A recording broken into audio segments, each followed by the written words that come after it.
Hey everybody, I'm Kate Conroy. And I'm Vinny Savatola. And this is Other People's Business, which is the podcast from the New Jersey Business and Industry Association, which is the largest and most influential statewide business association in the U.S. For more info on us, visit njbia.org. Shout out to New Jersey Manufacturers Insurance. They provide home, auto, and workers' comp insurance, and they're awesome to work with. And in case you hadn't noticed, they are the official sponsor of the show. Yeah, it's awesome. So with us today, Shari Hulitt of SharpLink Staffing. So Shari, tell us a little about yourself. Say hello. Hi, how are you guys? Excited to be here. I am excellent. Good. You're awesome. I'm excited to be here. So I am the CEO, managing partner of SharpLink Staffing in Pittman, New Jersey. And we provide light industrial, administrative, professional staffing services, fulfilling primarily in the southern New Jersey area. Did you start it? Yes. Wow. Yes, this is our third year in business. We never get to talk to people who start. Well, it's happened before, it happens but it's very rare. Once in a while. Yeah. Almost never, though. So what was it about staffing that made you say, I want to start a staffing Well, so it's a great story, actually. I have 24 years in the industry. My husband has been in the light industrial warehouse, labor-intensive side of the house for his whole career. He actually was in a work-related accident and decided, and basically just wanted to get out. And I've always said, you would be great in sales. You would be, you're such a people person. You've been listening to me for 15 years. So why don't we marry our skill sets? And that's essentially what we did. And we started a business right in the town where we live, and just charging forward, can't look back now. That's amazing. Awesome. Yeah. What an amazing story. Yeah, it's good. It's a good one. It's nice. It's funny because it started to be like, it was a little experiment. I was still working full time for the first 2 years outside of SharpLink. I ran the operations, and Daryl called me, and I consulted, helped him along the way. But April of last year, I jumped in full feet ahead. So I'm full-fledged in now for almost a year. So it's all or nothing now. Wow. That is so impressive, that leap of faith, being a small business owner in this day and age. That's really impressive. Thank you. All right, so today's icebreaker is, what is your favorite thing about Disney? All right.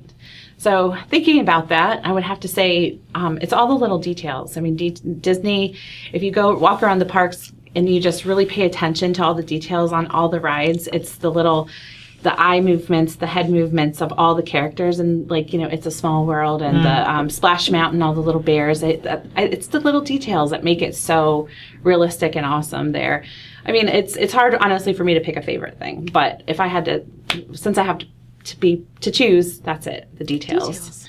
When you come out of that ride, they say your name, the Small World thing. Yeah. I was on there recently, and it's goodbye, Vinny. And I was like, wait, they know. How do they know your name? I think because you have the magic band, magic and the now. magic band says who you are to them. Yeah, That's like a little Big Brothery. it is pretty crazy. Yeah. I don't like that. So I have a love-hate relationship with Disney. I really love a lot of the movies, but as a company, I'm starting to really get angry with them. They're working their way towards a serious monopoly in the theater industry.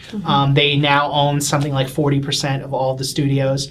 So if you're an artist, if you're an actor, your opportunities for places to get work are dwindling down, and Disney, for what it's worth, is not the company that takes risks artistically, so They're very safe. It's a real shame. If there was one company that I was going to have take over the whole industry, it probably wouldn't be them. God, no. Yeah, around the end of last year, they had a whole thing where usually when you go to a theater and you pay your money, the theater gets half and the studio gets half. Now, sometimes they work out a little bit like 55, 45, that kind of thing. But for The Last Jedi, Disney did a 70-30 split with the theaters at the last minute. So they weren't even anticipating that. You own a theater, you're thinking, oh, come December, at least, if my numbers have been down, Star Wars can be what we count on to pick us back up. And they were like, nope, sorry. So Wow. And it's because they have such a monopoly. What are you going to say, no? You can't not play Star And Wars. not show that movie, exactly. Yeah. You're stuck. And then there's just the fact that they just keep on going. We just saw The Last Jedi, and now in about a month, there's going to be a new Star Wars movie. So Yeah, that franchise will never die. It's never going to, I will die before Star Wars does. And part of me feels kind of upset that I will not see the end of this franchise. But yeah. It's sort of like the Hobbit movies. They just keep churning out one Hobbit movie after another. I think they're done with those, though. Really? Yeah, because they finished the Hobbit trilogy. I don't know if they're starting something new. Well, no, there were three Lord of the Rings books, movies. Right. And then there was the Hobbit movie. And then there were a couple spin-offs from that, weren't there? No. So the 3 Hobbit movies that are there are all the one book. For whatever reason, they decided to make 3 3-hour movies about the Lord of the Rings trilogy. Like, each book was a 3-hour movie. Yeah. And then they decided to make 3 3-hour movies about the one Hobbit book. No. Yeah, because they really tried to stretch that out as far Oh my god, I legit thought that they were just making up more and more story after the first book. Yeah, no, you got to keep it rolling, right? And So- Harry Potter's doing the same thing. Oh yeah, now we've got Yeah. Fantastic Beasts going. Yeah. So we'll probably never see the end of that one either. At the very minimum, they'll probably do a lot of remakes before they really start going out on Harry Potter sequels. I gotta be honest, I'm okay with that one. I'm okay if Harry Potter never dies.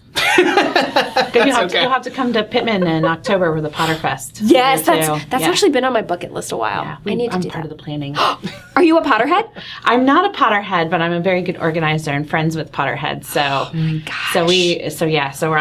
gonna be a Potterhead before it's all said and done. I would can't think not so. if Pittman's not Potter. Have you read the books?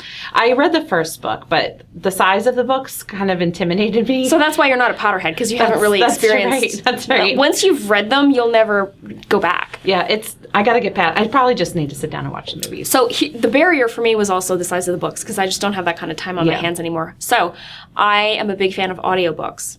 And I got the first book as a book on tape. Like, that's how long ago it was that I started listening to these books. It was a book on tape. And I thought, all right, what is this malarkey? I've been hearing so much about this book. I'm going to give it the first side of the first tape.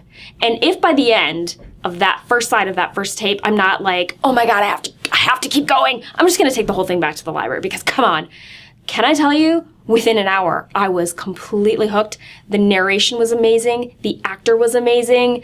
The book was amazing. And the reason I know that is because of the audiobook. I never read them. How about that? Yeah. I'll have to give that a try. You should. What house are you in? Oh, I'm a Gryffindor, You're a obviously. Gryffindor. Okay. Why do you, I Obviously, can't believe, I totally went on to Pottermore and had myself sorted. I answered all those questions. Yeah. I have a Gryffindor necktie, which I wear proudly every Halloween with my cardigan. What's your Patronus? Oh, you know what? I forget. I don't, because you don't use a Patronus very often. Sure. But when you need it, it's there, right? I'm a Gryffindor also. You sorted yourself? I sorted myself, yeah. Because we all had to have T-shirts for the Potterfest. All the volunteers had T-shirts, and so you had to know what color to choose. Of course. So it's important. So true. So it's funny. I was actually in Minnesota, and I was buying a T-shirt somewhere, and I had to choose like Golden Gopher hockey versus Viking versus whatever. And I gravitated for some reason toward the Golden Gopher hockey. And somebody was like, oh, well, it's the same colors as Gryffindor, so that makes sense. That's exactly sure. why you wanted that T-shirt, because obviously crimson and gold. Tara made me take the test. I wound up in Hufflepuff, so. You weakling. I know. Well, I looked at Loser. the thing, and those are like the creative types. Loser. So I'm okay with that. Whatever. Whatever. In 10 years, when they remake those movies, first of all, I've always said it'll be like Hermione Granger in the Chamber of Secrets and all that. Like, she was the real star of those films. But, She was. But perhaps in like 10 years, when they make a new run of those movies, it'll be from Hufflepuff's like perspective. Do you remember on Parks and Rec when Leslie Knope had the flu, and she was like, Harry Potter in the Chamber of Commerce? Yeah. I love it. All right, so Disney. I forgot that Harry Potter is associated with Disney. Are they one and the same, or is that Universal? Yeah, no. Harry Potter is actually not Disney, but Universal has the theme park rights to it. Okay, so then that changes it completely. I was going to say my favorite thing about Disney is Harry Potter, but I don't have a favorite thing about Disney. I'm kind of anti-Disney, and I said that around here once, and colleagues were like, "But you're so upbeat. You're so nice. How can you hate Disney?" And I was like, "Well, I don't know. They've done some really terrible things to the economy of South Florida. Like, if you want to get a job, the only employer worth having down there is Disney, and that means they can pay whatever they want. They're not great to their employees, from what I've heard, and they've encroached so much on the natural wildlife down there, the swampland that should be protected but isn't anymore. Like, there's nowhere for the alligators to go or for the panthers to go, and it's not great. Actually, the last time I was down there, I was on a ferry, and we saw an alligator in the thing, and I was like, that's where the alligators are going, Yeah. so you never know. So true. Yeah. Yeah, so anyway, I'm not a huge fan of Disney. Yeah. Anyway. All right, so usually when we hit this point, we ask people what they do at their company, but you own it. So You do tell us everything. more about the day-to-day. Like, what?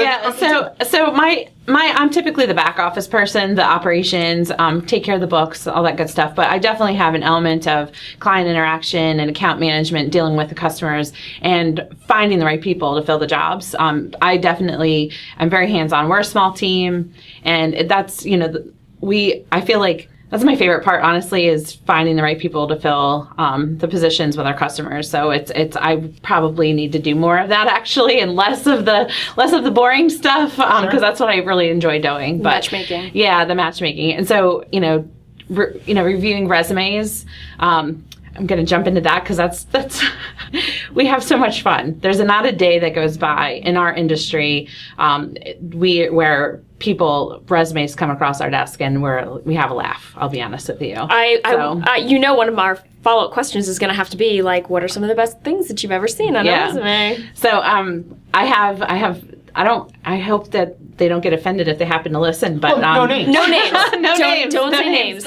But there's a resume that came across our desk that he is a Pokemaster. Oh, of course. So he went on and on about his experience, being a Pokemaster and how much he loves Pokemon and playing with his friends. Pokemon. He added Pokemon to a professional resume? Hey, look, Yes, you got absolutely. skills. You got skills, right? Absolutely. It was a whole paragraph. I think I brought it with me, actually, so I'll have to share that with you. And We need to screenshot Carry that. it everywhere you go. It's really great because it's when I say it, people are like, "No, you have to share that. You have to show me, really for real." And the other thing that he said, what was great, is that his favorite job was working as a bartender in college because it was like being at the party every night. And it is a fine line between being the bro and having to tell the future lawyers and accountants to get out of the bar because they're too drunk. That's so right. I was like, that was on his professional resume. So I feel like I don't even have to bring this guy in. I feel like I already know him.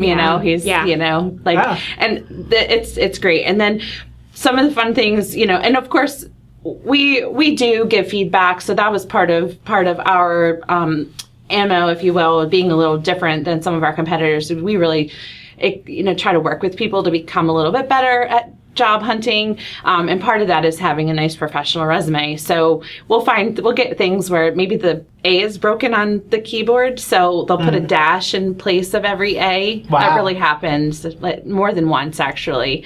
What? Yeah. I've never had an A be broken on my keyboard. Actually, my wife's old laptop, like the F button, I think, was broken.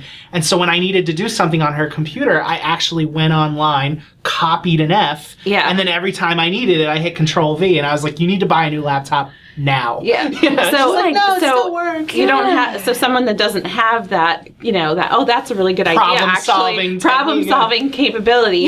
They just put a dash in place of every A. That's pretty funny. I mean, if you're going to go to the trouble of handwriting a dash, you couldn't just handwrite it. Or they keyed in a dash. Keyed in a dash. Don't handwrite a resume. Come on. Yeah. I wouldn't put a dash on a resume instead of a word. Yeah, or that's instead of an A. Yeah, instead of an A. It's not like you're typing a 10-page paper. Right. Right. The library. Have a friend edit it for you before you submit it. I don't know. God. No, we have a lot of fun. I'm just trying to think what else. Too much personal information is always, those are always fun to read, but we immediately, maybe you should not put some of these things on here. Give me an example beyond the Pokemaster, what somebody would put on there. Smiling is his favorite, like the elf. Aww. Oh, yeah. Well. Super fun. Yeah. Smiling is his favorite. How do you take somebody like that seriously, though? It's tough. So do you call them and you're like, hey, so I have some feedback. We can't use you, and here's what I think you should do next time when you submit your resume elsewhere? Yeah, we actually try to bring everybody in. If they'll come into our office for an interview, we try to bring everybody in, and that way we can meet them. Because sometimes maybe it's just as poor skills, but maybe they're a good personality. You never know where you might be able to utilize someone. So we do try to give them their feedback. And then if worst case, it's definitely an email so they can hear maybe some suggestions. Let's see, what's another good example? We have the dash, the Pokemaster, too much personal information. Oh, well, so the cases where spell check doesn't work. So yes, guy worked at a whorehouse. We really think that he meant warehouse, but my gosh! Like I said, you got skills. So. That's amazing. Yeah. And then works in a fast-paced environment where paste is spelled P-A-S-T-E. I don't think you're working in glue, but okay, Maybe right? you did. Maybe Fast you did. drawing You know? paste? But if you're fast in glue, you're hired, right? Wow. So yeah, so spell check doesn't always pick up on some of those mistakes, but resumes are definitely something. We as recruiters looks at a resume average of like 7 seconds or something like that, because we get so many, and so you kind of just do the skim through. Oh, no, so I was going to say, so if that's the case, if somebody's only looking at it for like 7 seconds or so, inverse, what would be like something that somebody would maybe want to do so they could stand out? What's a tip? Yeah. So the thing that I've been helping people do lately is with the formatting of the resume, just being a little bit more, do a little bit more interesting formatting with like color. That's becoming like a little bit of a trend. I know some of the way that when you apply, it goes into these, search engine things that doesn't always love those formats. But when I get a colorful resume, I look at it way longer than 7 seconds. I'm super impressed. So, using bold and certain to make things jump out at you for like, the things that the keywords and the buzzwords that you really want to highlight. But you really want to have just your first job, your education, all of those things really, crisp and nice. Yeah, you want to make it as easy to read as possible, right? Yeah. Is there anything that like everybody does that you just roll your eyes at? Like, really? You too? Like how everybody calls themselves creative, that kind of thing? Yeah, honestly, I look through that. I skip over that summary statement at the top. I don't read that anymore because it's everybody is, Driven and creative, creative, results oriented. Those same words. I skip over that. So would you say cut that line out altogether, or is it essential? Yeah, honestly, I think you can cut out the objective statement, that summary. I don't look at it. I jump right through, right to experience, their first job. Looking at what are you doing now? What's your latest job title? How long have you been there? That's, and then the next one behind it. Cool. All right, I think we're going to take a quick break, and then when we come back, awful or awesome. All right.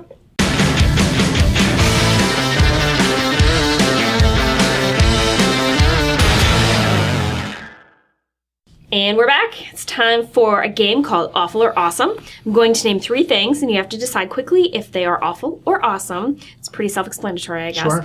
And you have to be prepared to defend your answers. Are you ready? I'm ready. All right. First up, search engines that aren't Google. Are there any? I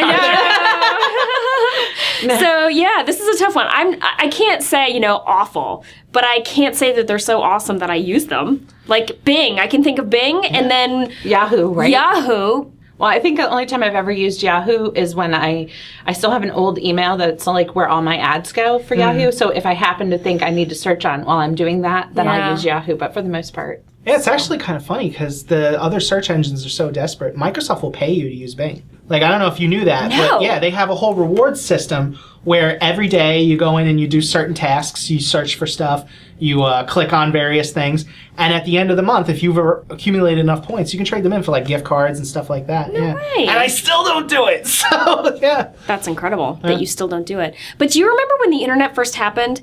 And The internet first happened. AOL? AOL, yes. But do you remember there was a search engine called Excite? Sure. Yeah. And I remember there were 4 or 5. There were a bunch of them. There was like Ask Jeeves and Yeah, Ask Jeeves. And technically, just so nobody comes down on us, this is not when the internet first started, but it's when I first started with the internet. Yeah. It's the inverse of that. Because I think it's been going since the 60s or there's a whole military thing behind the internet. Yeah, of course. But anyway, go ahead.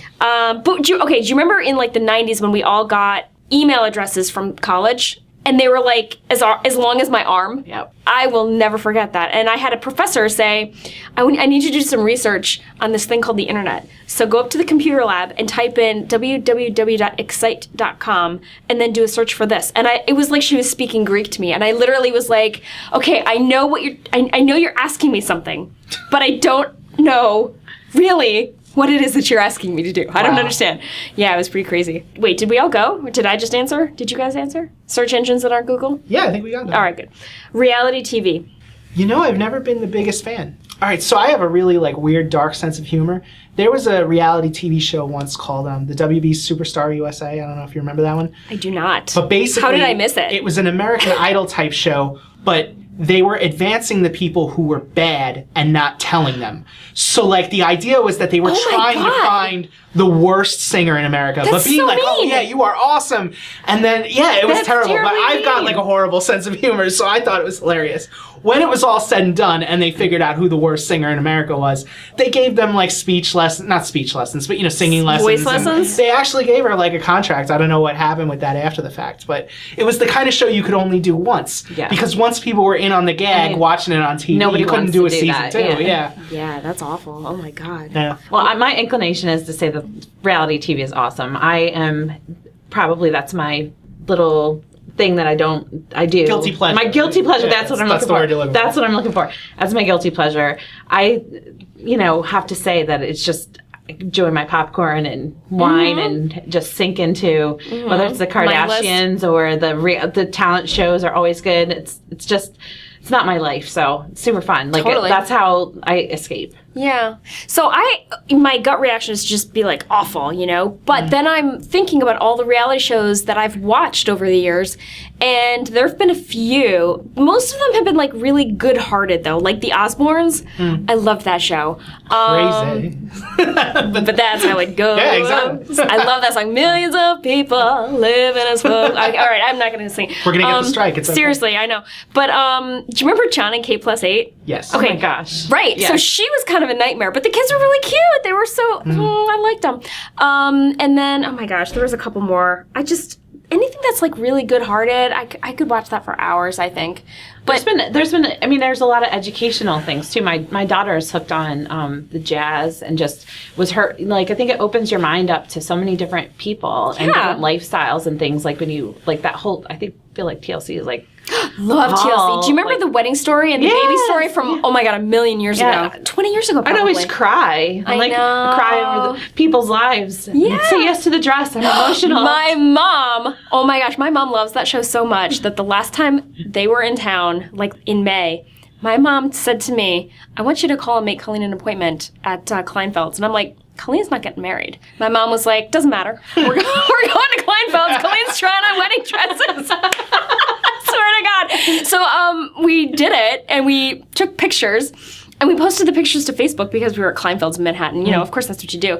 The whole family was like, is Colleen getting married? And you didn't tell us. Like, there was like a brouhaha. People were unhappy. No, that's a fan right there. Yes! Yeah, my mom is a super fan. I was going to say, I guess reality TV shows have gone on long enough now that we've kind of gotten over the hump of the dark period. Remember there was like Fear Factor where they were eating all kinds of nasty stuff. Yeah. And then there were those shows where they would drop people off naked in the middle of the woods and be like, fend for yourself. Yeah. Like we've gotten to a point where it's okay again. Jersey Shore was a big one for a while Yeah. there. Making New Jersey look terrible. Ooh. Yeah. Gym tan laundry. Yeah, exactly. Yeah.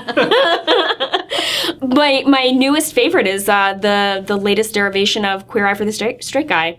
I love it's on Netflix, and like the first one ended like 10 years ago, and they've got 5 new guys, and they're based in Atlanta, Georgia, and so they're going around like the Bible Belt, making over other men, and it is awesome. It is so heartwarming. They're having conversations that need to be had right now. I loved it so much. I actually binged it one weekend and got a little bit caught up in the nomenclature. So I came into the office on Monday, and Daniela, shout out to Daniela. Danielle Velez, huh? She came into my office and she was like, hey, what's up? And I was like, hey, baby boo, how are you? It was not appropriate. She's like, wait, what? It was not appropriate. I only did that once. I know. I came home one time and Tara was watching this show about people who want to buy like really little houses. Tiny And I houses. Like, yeah, tiny house. Not like a little house, like a little Tiny house. Like they make these things out of clay or something, and you got like one room and a closet. And it's so funny. Like it got me so mad because I'm sitting there watching it, and they're like, "Well, where am I gonna keep all my stuff?" And it's like, I don't know, maybe you get like a bigger house. Like they want this house like made out of clay that's like 10 feet by 10 feet. It's not made out of clay. It's got to be made out of No, wood. one woman was like, she wanted to be really green about the whole thing, and so it had to be made out of the earth. And Oh, that's just ridiculous. yeah. But then when she got really mad, because she's like, well, then where am I going to put this? And when I have people over, where are they going to be? And like, where are we going to entertain? And I'm like, You're well, gonna be sitting on you the clearly counter. don't know what you want here. Right. That's Yeah. ridiculous. All right. Last one, email. Oh, email's terrible. I love email. No. Do you know how many phone calls email saves me in a day? Yeah, in a previous Hundreds. episode, I was talking about how much I hate voicemail. So I hate voicemail more than I hate email. And to be fair, if a friend emailed me or called, you can call me, you can email me, whatever. I would never call you. I'm a friend. I know, right? Exactly. I text. Exactly. It's definitely a necessary evil. I mean, it really is. I mean, it does save, on one hand, it saves a significant amount of time. Yes. But on the other hand, you lose so much personal touch anymore. Yeah. And do you remember, like, when email first started, or when we first started, and we'd wait for you got mail. Yeah. You know, now you don't get anything in your mailbox. And so when you get a letter, you're like, woohoo, I got a letter. It's just the opposite now. And like emails there's just too much. I mean, I have a whole email box dedicated to all my sales and coupons and all that stuff. I'm like, goes to this email, then everybody else goes to this email. So I'm like, ugh. It's a lot to keep track of. It is. Yeah. It is. And I mean, And the spam. Like I said, like it's okay if a friend does it, but like I don't get emails from friends anymore. What I get are tons and tons of spam kind of stuff, phishing, all that. That's all awful. We mentioned Disney before. I accidentally somehow got on Disney's mailing list twice. Like I must have signed up with something on one, signed up with something on one of my other email addresses. And so I was getting all of their identical emails, just 2 from each one. So I tried to unsubscribe from one. Wouldn't you know it, it is impossible to unsubscribe from Disney's emails. Another You reason to click hate the them. button, it's like it goes into this pneumatic tube and spits it out in the ocean somewhere. Like they do not care. And I finally just wound up flagging them as spam. I was like, I can't take it anymore. Yeah, Disney sucks. I hate them. Yeah. It's true. They're awful. Yeah, but even here in the office, and I'm gonna put myself out there and admit to this. I got so tired of like all the spam promotional emails I was getting. I started unsubscribing from them, and it brought down my inbox a lot. And then Gene Tom, shout out to our IT director, Gene Tom, told me that I had gotten a virus on my computer because you're not supposed to click links in emails from people you don't know. And that includes the unsubscribe link on the bottom. So I guess like I clicked on an unsubscribe link and it downloaded something to my computer and we had to like fix that. But yeah, it's just They're so it's an sneaky. awful thing. Yeah, they are. They're capitalizing on you don't wanting them, They are. Yeah. Oh, I hate them. All right, I think that's the game. That's our show. That was pretty fun. Oh no, wait. So tell us, if I'm a company or if I'm an individual looking to get my resume out there, how can I get a hold of you guys? The best thing to do is go to our website. It's www.sharplinkstaffing.com, or you can give us a call at our office. It's 856-582-2353.